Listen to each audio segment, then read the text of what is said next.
But George Washington knew that. Whoever it is that occupies the White House now does not get that. They're supposed to run our lives, okay? And if the president can't tell us what to do, being part of the federal government, how about the United States Congress? Can they tell us what to do? They're part of the federal government. We're not subject to federal direction. So if the United States Congress can't tell Arizona what to do, and if the president can't tell Arizona what to do, and we've got it backed up, and you can see it in this $400,000 booklet that I'll let you have for a couple of bucks if you want. If they can't tell us what to do, how did the EPA get the authority? They stole it. And then somebody filed a lawsuit on them. And do you know that in this decision, Scalia actually talks about that the EPA was ruled to be unconstitutional in the early 1970s, but nobody enforced it. Nobody enforced my decision. That's right. So I'm in the middle of writing Barack Obama a letter and saying, Barack, buddy, you won a Supreme Court decision on June 28th of this year. I won one on June 27th of 1997. I will go along with your decision if you go along with mine. If he goes along with mine, then Obamacare will be null and void, and all the other stupid executive orders that he's done, and him trying to run our country by fiat will end. Okay? I'll even vote for him if he'll go along with mine. Because I know he never will. But that even sounds horrible just saying it, so I don't want to say it. Okay, and then 3 years ago I wrote this book that has gone viral. Over 120,000 copies. Every sheriff in the country got a copy of this 2 years ago. So there's new sheriffs now, so we still need to send it to them. Every one of you should read this book, The County Sheriff, America's Last Hope. And from this book was born the organization called the Constitutional Sheriffs and Peace Officers Association. We're now having conventions. We're having another one on September 17th, and you're all invited. If you want the invitation, come over to the table and get it. You really should be there, because it is going to be the most historic event of our time in devising a plan to take back America, county by county, sheriff by sheriff. And we absolutely need the people involved in that process. We want you there. You should make it a point to be there. You should make it a point to be at the South Point in Las Vegas. That's where we're having it, South Point Resort and Hotel. And then about 7 or 8 months ago, I finished the book that I've wanted to do for a long time, and it's called The Magic of Gun Control. And I actually had a lady come up and ask me, she goes, "You think gun control's good? That it's magic? It does some good?" And I say, "Ma'am, you obviously don't know who I am." And in the book, you'll see it right away that I state emphatically that no matter what your opinion is about guns, guns might give you indigestion. They might scare you to death. You don't like things that go bang or that have a recoil. That's fine. But gun control is still against the law. You can show all sorts of statistics. You can try and manipulate statistics time and time again. And I'll still tell you that if you look up the law and who wrote it and why they wrote it, the Founding Fathers, it'll take you 5 minutes to know and understand that gun control in America is against the law. Back then and now. And you can't go, "Oh, well, yeah, when people had muskets, we can understand you needed a gun then, but you can't have a machine gun." And I'm going to tell you right now, do you know what kind of gun I own? No. Quite frankly, it's none of your business. And why is it none of your business? Because I'm an American, I own what gun I want. Does that mean, oh, you think you can have a bazooka or an atomic weapon or something? That's not what the Second Amendment was talking about. It's talking about what you can keep and bear for personal defense and for defense against tyranny. And the greatest example of why we don't have gun control was the ride of Paul Revere, that he called out the Minutemen and the militia to come and defend our country against tyranny. That's why the Second Amendment is there. And we, the people, possess all power to throw off tyrannical government. And could we ever do that if we were not armed? It would be impossible. So your sheriff's job is to make sure that the posse is always armed. And he can actually order you to have a gun. He can. And there's only two people in the state of Arizona that can call out the militia. It's the sheriff and the governor. That's it. Okay? Very powerful. Now there's one other thing in this book I want to remind all of you about. And this is something that's very sad. It gets me emotional every time I talk about it.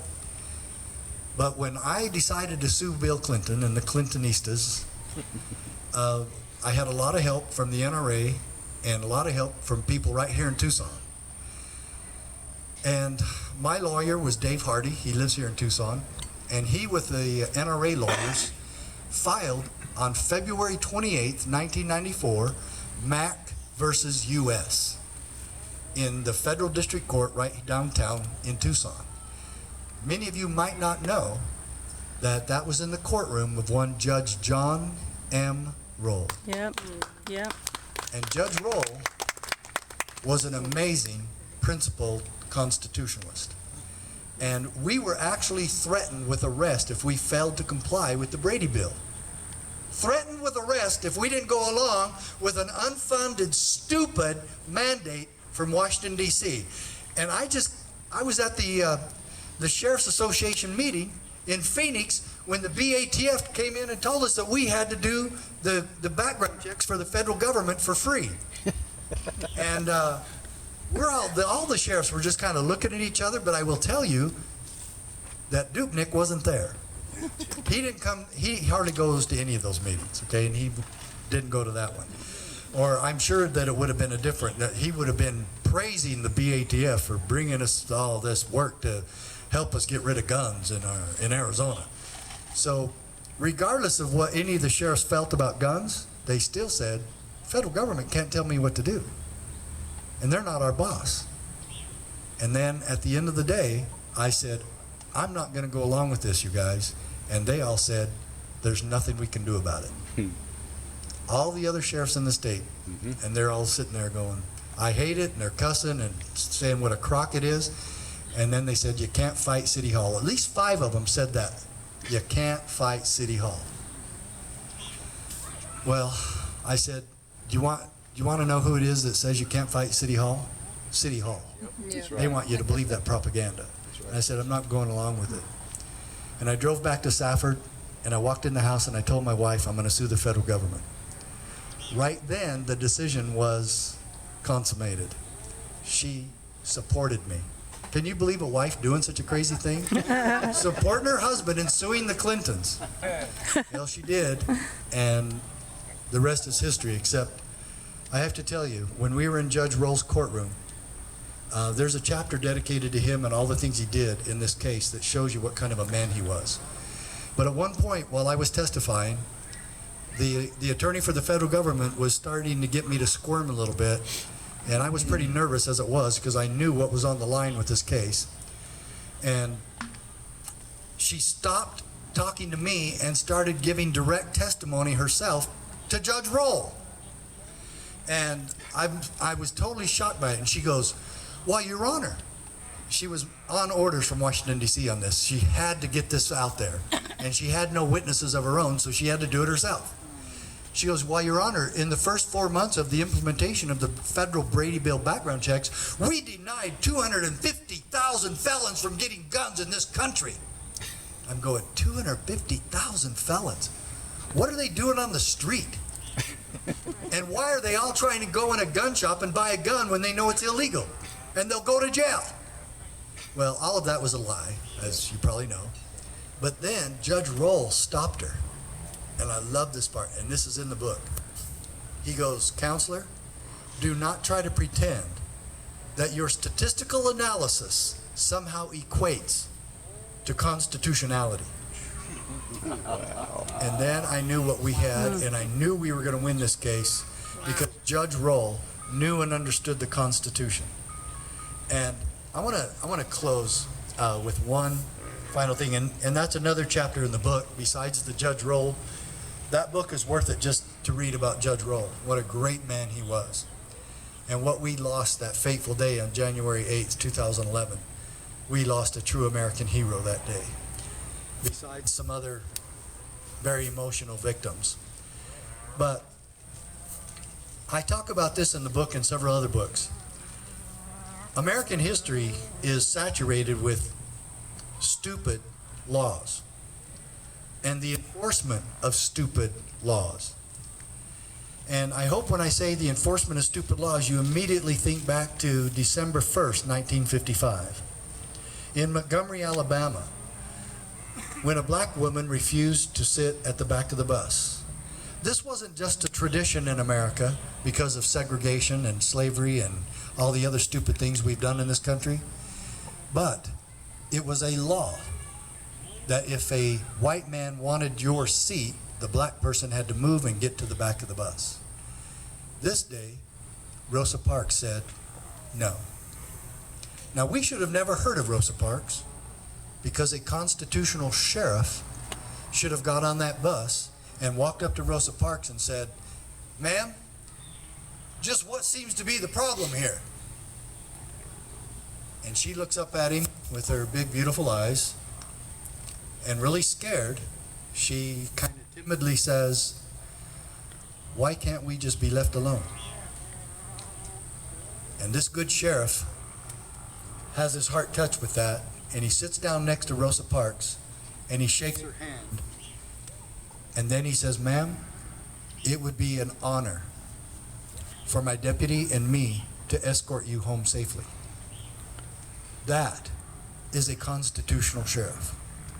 That is someone who knows the difference between a stupid statute and the laws of equality that our Constitution and American dream are based on. Now, what did that good sheriff do with the laws? Well, the piece of trash law he put in the trash can where it belonged. And God's law and the Constitution he enforced.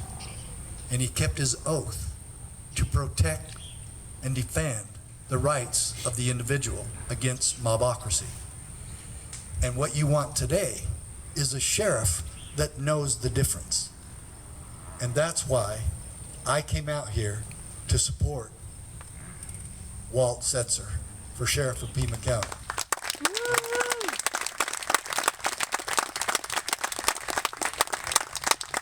Now, this is a great and crucial, pivotal time for our country. And we have got to make sure that we erect the barriers here in Pima County against the encroachments of the national authority. That is a quote from James Madison. That is what state sovereignty is. That is what the 10th Amendment provides. And that is what I sued the Clinton administration on, was the 10th Amendment. They cannot tell us what to do, but we can go along willingly, and too many times we do. Why? Because they throw us the money. And where does that money come from? It's from us. Yep. So why don't we just keep it here, run our own counties, run our own state, and tell the federal government, if we need you, we'll call you. Yep. Thanks a lot, everybody.